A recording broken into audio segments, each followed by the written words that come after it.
Assalamualaikum warahmatullahi wabarakatuh. Berjumpa lagi sahabat Aris Abdullah. Semoga kita semua tetap dalam lindungan Allah Subhanahu wa Ta'ala. Kali ini kita akan membahas sejarah Sunan Pandanaran yang berlokasi di Klaten, Jawa Tengah.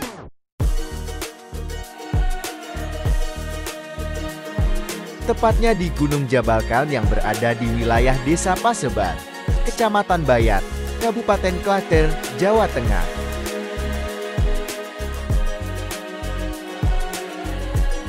Nama asli Sunan Bayat adalah Sayyid Maulana Muhammad Hidayatullah.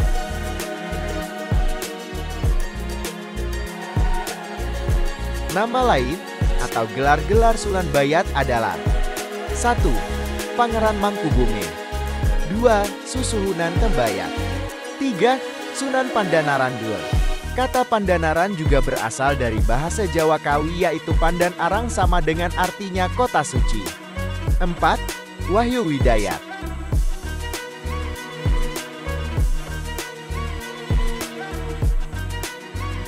Beliau hidup pada masa Kesultanan Demak dan diri Kedaton pada abad ke-16 Masehi. Di era Kesultanan Demak tersebut, jabatan penasehat Sultan dipegang oleh Sunan Giri, dan Sunan Giri mendirikan kerajaan di daerah Giri Gresi dengan nama Giri Kedaton dan merupakan kerajaan bagian dari Kesultanan Demak. Ayah Sunan Bayat atau Sunan Tembayat adalah Sayyid Abdul Qadir yang lahir di Pasai, putra Maulana Ishaq.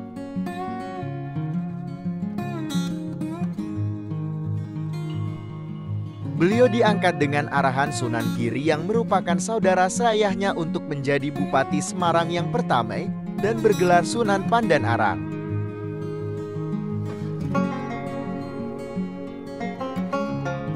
Beliau lantas berkedudukan di Pragota yang sekarang adalah tempat bernama Bergota di Kelurahan Randusari, Semarang Selatan.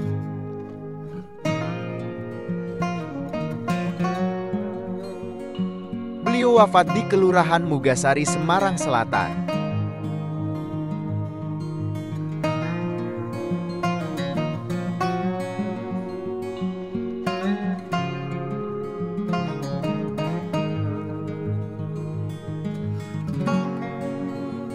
Jadi Sayyid Abdul Qadir adalah Sunan Pandanaran. Jabatannya Bupati Semarang, gelarnya adalah Maulana Islam. Lahir di Pasai, wafat di Semarang.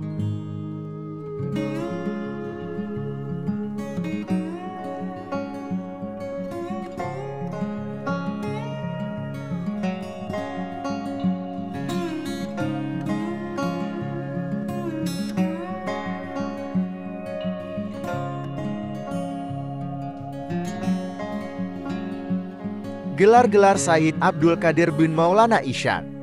1. Ki Ageng Pandanaran, Bupati pertama Semarang. 2. Sunan Pandanaran I. 3. Maulana Islam. 4. Sunan Semarang.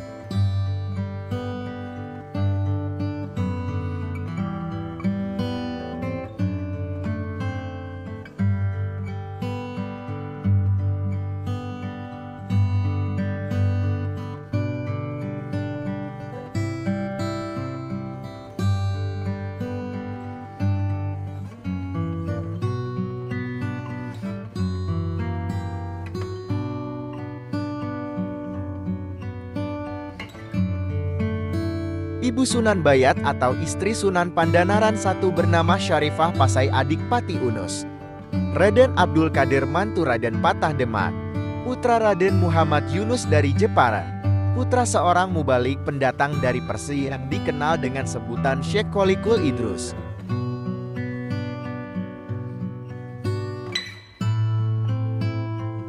Bin Abdul Khalik Al-Idrus, bin Syekh Muhammad Al-Alsi wafat di Parsi, bin Syekh Abdul Muhyi Al-Khairi wafat di Palestina, bin Syekh Muhammad Akbar Al-Ansari wafat di Madinah.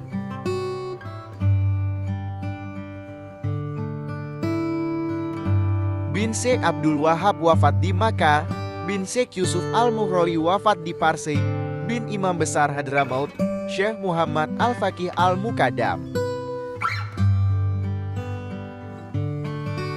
Sunan Pandanaran atau yang dikenal dengan Pangeran Mangkubumi adalah putra Raden Madpandan yang pernah menjabat sebagai Adipati Semarang I dengan gelar Ki Ageng Pandanarang I.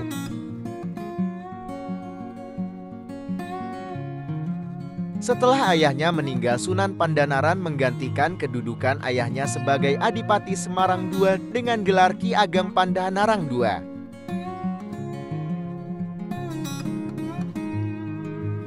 Pada awalnya Ki Ageng Pandanarang gigir dalam menyebarkan agama Islam, namun karena sangat kaya raya dan lebih mencurahkan pada masalah keduniawian, sehingga ajaran-ajaran agama yang dimilikinya mengalami kemunduran.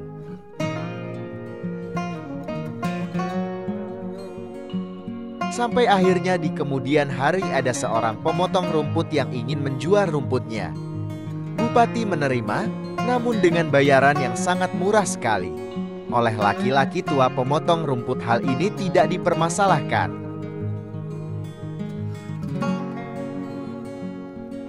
Setelah dibayar, sang bupati kemudian mencoba melihat rumput yang baru dibelinya itu.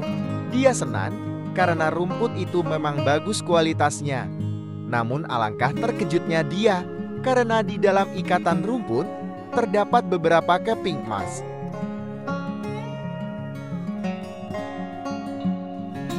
Kontan saja hal ini membuat dia gembira. Bahkan kejadian itu berulang sampai beberapa kali. Namun pada suatu hari saat laki-laki tua menjajakan rumputnya, dia tidak mau dibayar.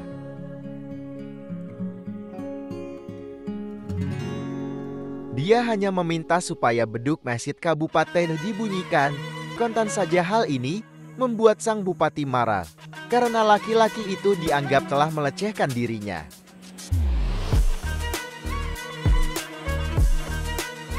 Melihat Ki Ageng Pandanaran marah, laki-laki tua itu tenang saja.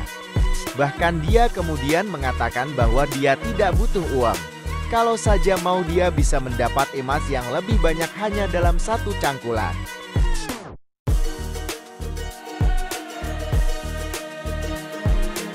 Ucapan itu semakin menambah geram dirinya, sehingga dia lantas menyuruh laki-laki tua itu membuktikan ucapannya. Dan bila memang benar maka dia bersedia mengabulkan permintaan laki-laki tua itu.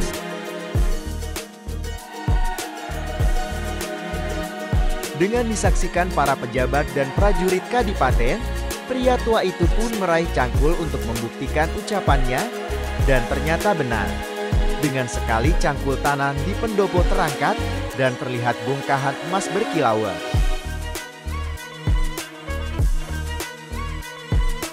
Bupati tertunduk menangis dan sungkem di bawah kaki laki-laki tua. Apalagi setelah mengetahui bahwa dia adalah Sunan Kalijanya, maka dia memutuskan untuk mengabdi sebagai murid. Dan Sunan Kalijogo mengatakan, kalau sang bupati ingin jadi muridnya, maka dia harus menemuinya di Gunung Jabalkat.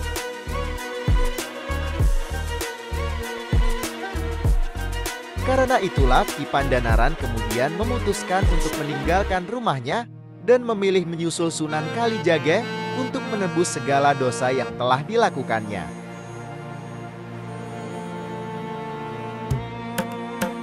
Dalam perjalanannya menuju ke Gunung Jabalkan banyak ujian yang harus dihadapi Ki Ageng Pandanaran.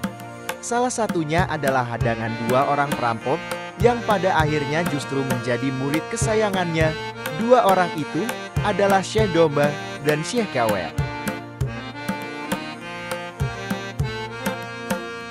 Sunan Pandanaran lebih memilih untuk meninggalkan dunia politik, kemudian memutuskan untuk berguru pada Sunan Kalijaga dan menyusul Sunan Kalijaga ke Gunung Jabalkan di daerah Bayat, Klaten.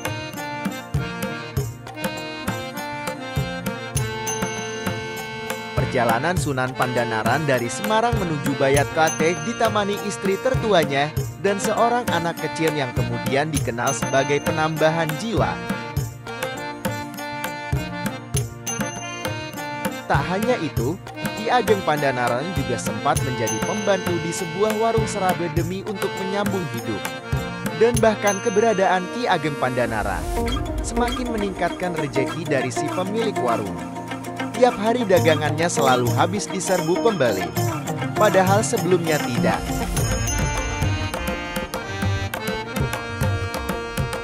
Dari situ akhirnya banyak orang yang beranggapan bahwa Sunan Bayat bisa membantu membuka pintu rezeki, sehingga saat dia mulai mendirikan padepokan di Gunung Jabalka, dari hari ke hari pengikutnya semakin banyak.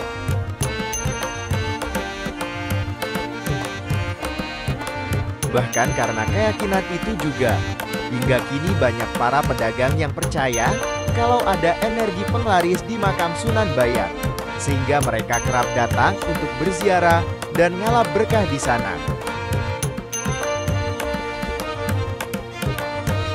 Dalam perjalanan, Sunan Pandanaran dipercayai memberi nama beberapa tempat seperti Solotigo, Boyolali, Mojosongo, Selagringgin, dan Wedi. Selain itu, Sunan Pandanaran juga mendapatkan seorang teman yaitu Ki Sambang Dalan, yang kemudian dikenal dengan Syekh Domba yang menjadi pengikut setia Sunan Pandanaran. Beliau hidup di masa yang sama dengan Wali Songo. Beliau berjuang selama 25 tahun untuk menyebarkan agama bersama sahabat dan pengikutnya di kawasan Bayat, Klaten, Jawa Tengah. Di Bayat pula beliau dimakamkan. Kemudian dibangunlah komplek pemakaman yang megah untuk mengenang jasa-jasa beliau. Sekian sahabat pembahasan kali ini.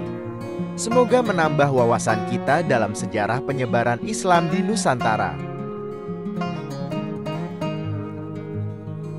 Selamat berjumpa lagi di pembahasan selanjutnya. Assalamualaikum warahmatullahi wabarakatuh.